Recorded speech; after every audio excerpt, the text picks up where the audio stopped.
So about a year ago, I made this video talking about this Netflix director who spent $55 million of Netflix's money on himself. Basically, they hired this dude to make a TV show, and he didn't. And the reason Netflix was so comfortable with giving this guy $55 million plus an additional $11 million on top of that when he asked was because he directed that Keanu Reeves movie 47 Ronin. Yeah, you guys might not have heard of it because it came out the same time as movies like Frozen, The Hobbit, Anchorman 2, The Wolf of Wall Street, and still, even with Keanu Reeves as the movie star, it still couldn't break even. I guess Netflix saw that and was like, this kid's got the stuff, guys.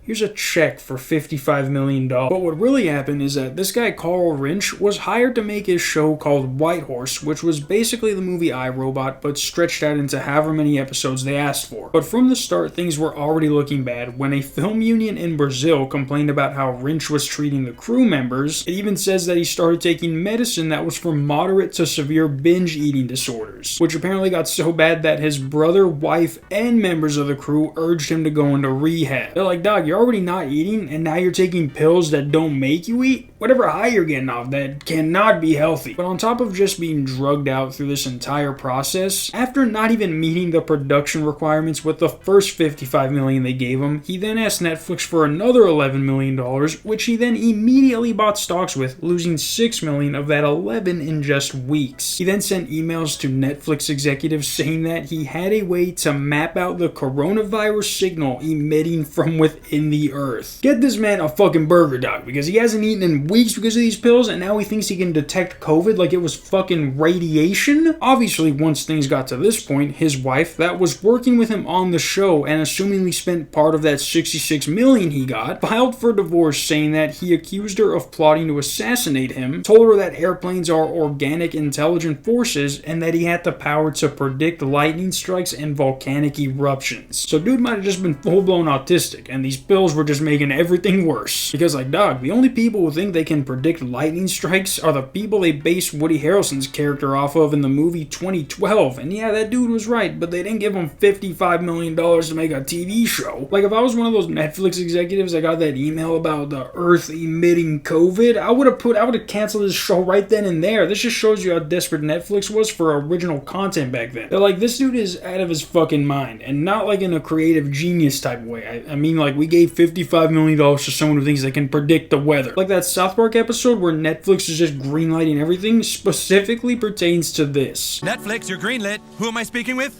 Yes, hello. We have an idea for a show that we think would be great for Netflix.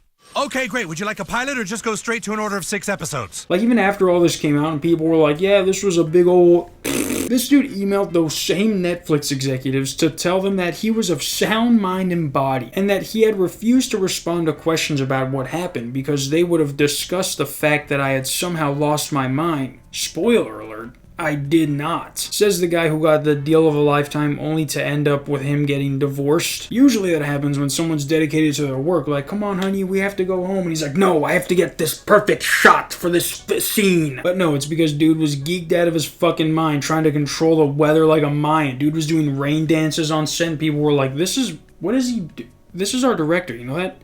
We're indoors. What is he doing a rain dance for? We're in the building. But that's not even the end of it, because apparently after losing money in the stock market, it says he somewhat financially recovered, but then used the remaining money that Netflix gave him to invest in Dogecoin, which he then cashed out a year later, making $23 million. And of course, instead of being like, look guys, I made a big mistake, so here's at least some of your money back, it says he spent $3.7 million on furniture, $2.4 million on cars, $1.7 million on credit card bills, $1 million on lawyers, $652,000 on clothes, $638,000 on 2 mattresses, $395K on hotels, and then $295K on luxury bedding. Now, spending almost $1 million on your bed alone shows that this dude was high as fuck making these purchases, dog. What? Like, the only one that makes sense here is the lawyers, and even then, he used their money so that they can defend him for taking their money to hire them. It's like a never-ending cycle that Netflix is just trying to stop. It does say he's facing up to 50 years for what he did, and it's like, nice, almost a year for each million he stole.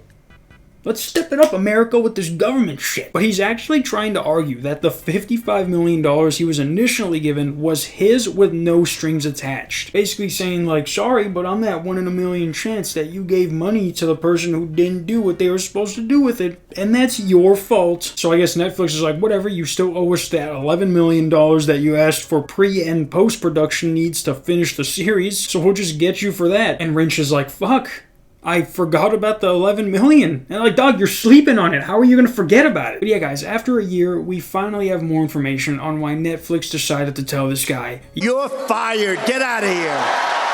Right? But yeah, till tomorrow. Peace.